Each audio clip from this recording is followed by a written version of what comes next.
Stan's have got this new product for fixing punctures called Dart, and the way it works got me thinking about XCO racing, in particular snowshoe, where Jenny Rizvez and Nino Schurter both had to change their race strategy after puncturing by visiting the tech zone. But what got me puzzled was, why didn't they just fix it themselves? So I've teamed up with Stans for this video, and I've brought in ex-Olympic racer and XCO racer Oli Beckingsale, and we're going to have our own little race, and we're going to find out exactly what's fastest, using a pit stop or me fixing it myself.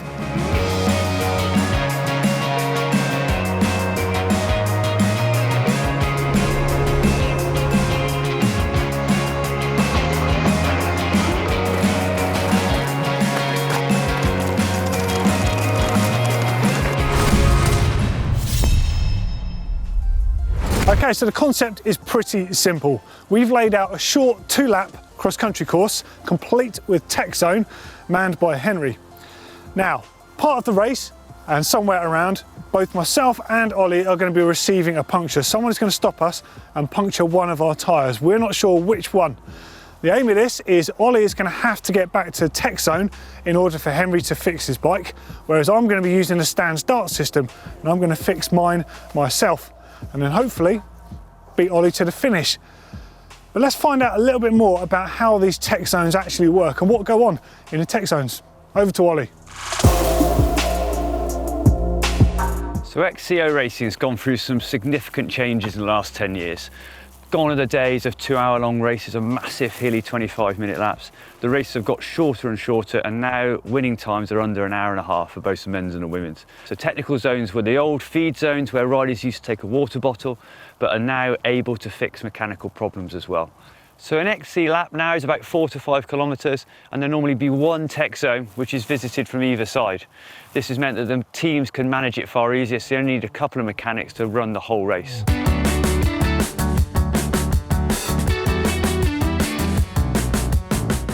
So the most common mechanical issue an XCO racer is going to get is probably going to be a flat tyre. So most of the racers are running a tubeless setup with some sealant inside, but they can still get some nasty flats or rips in the tyre on the way round. With XC racers, most of them are pretty weight weenie. I know I was. And the big thing is we're trying to use light tyres. Rotational mass is such a massive thing, especially on the climbs. The other more common ones, snap chains, that's got to be a killer. The only thing you're not allowed to change is your frame. That's the one you've got to start and finish on, but everything else, go for your life. So with the new fast-paced XCO racing, the tech zones have been a massive addition. As we saw in the final World Cup race recently, Nino Schurter had a flat tyre or slow flat. He was able to nurse it to the pits. The whole tactic of the race changed, but enabled him to stay in the race, gap to the front, and also to keep the overall title as well. It's also a really good place as well to give feedback to the riders, so a bit of motivation, even if they're passing or not taking anything. And I don't think it'll be too long till we actually start to see kind of pit boards, F1 style. I mean, that might be the next thing coming. So the racetrack we have set out is here at Ashton Court in Bristol. Starting with a bit of an old school start straight, we dive straight into the Supernova section of trail. So red graded single track trail, twisty and turny. Whoever gets into this section of trail first will control the first part of the race. As it negates the downhill section, you go into a few rock gardens, so you're going to have to be conservative through there to avoid getting pinch punches. And then it goes out onto an out and back loop that, although not that hilly, is actually deceptively slow and taxing.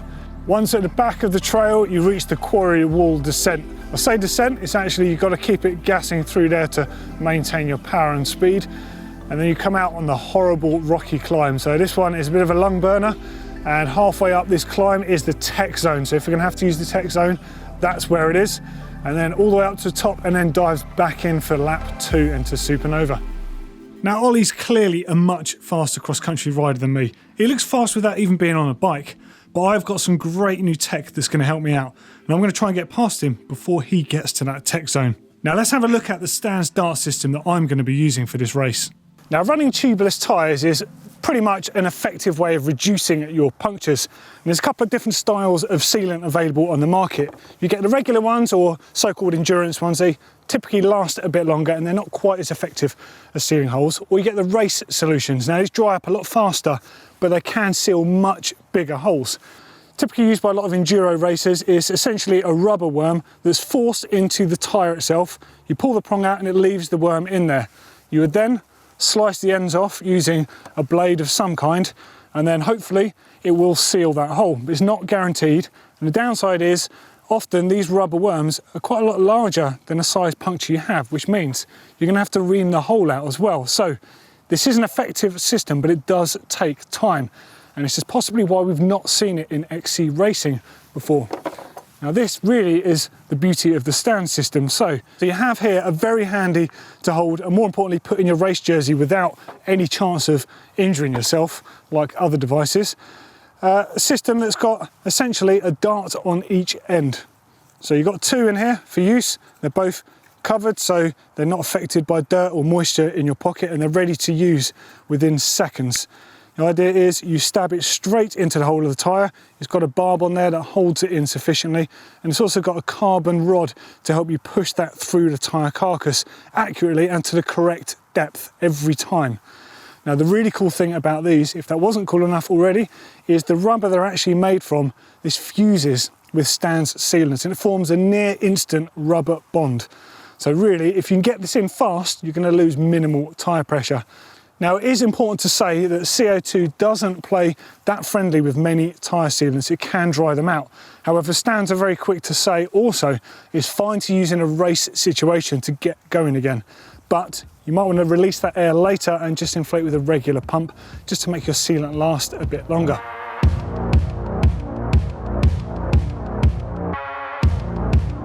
Three, two, one, go!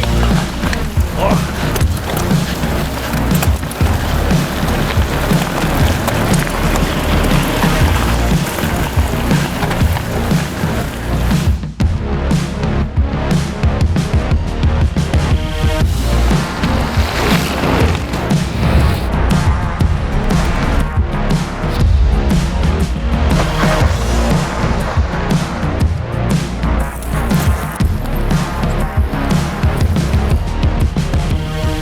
Can't get past, just take it smooth.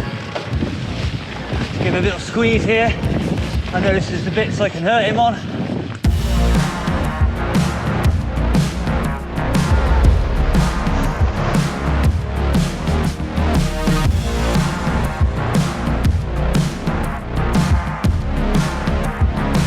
Stay loose.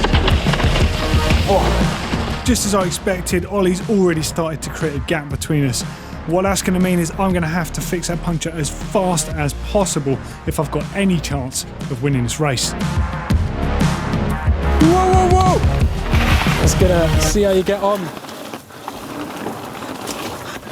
One of them, off you go.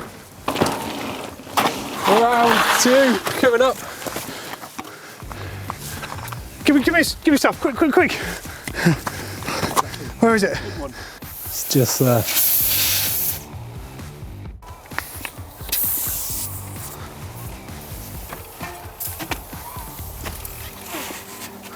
Okay, we're good, nearly good. A bit more pressure, force that through.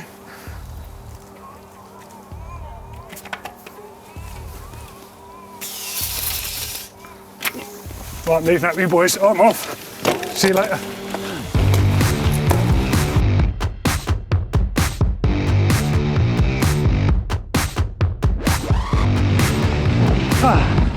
Can't fix.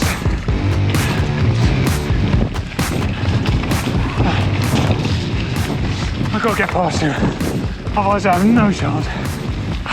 Tyres folding. I reckon I'm down 10 psi. Need it left.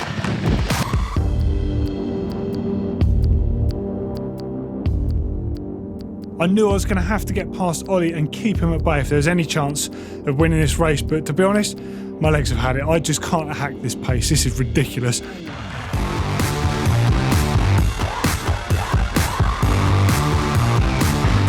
How the hell is he?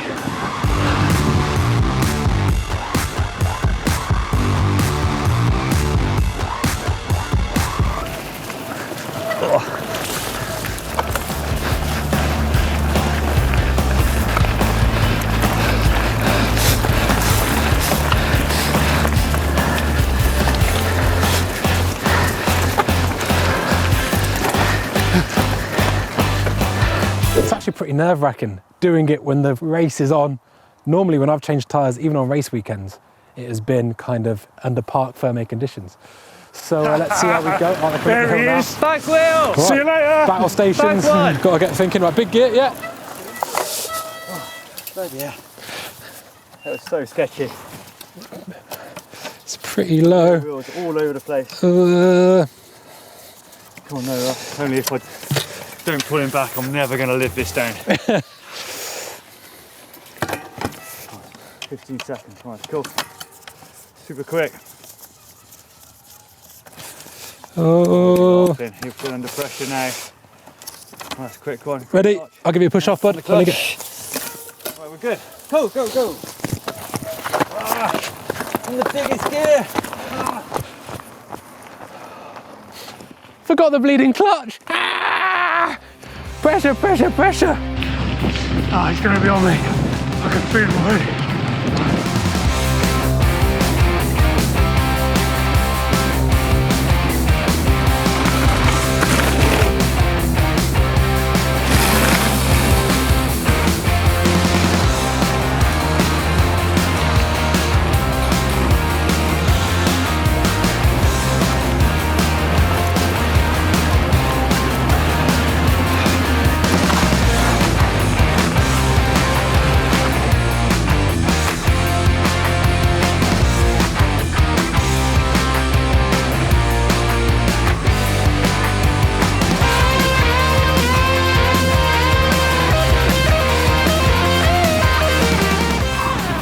Oh no, he's on me, I can hear him.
Oh, I'm not built to do that. It was close. Oh, mate. That was good. Open the lungs up. Something like that. That doesn't happen much behind a computer. That was close. Close Do you know enough. what? It's closer than I thought it was going to be.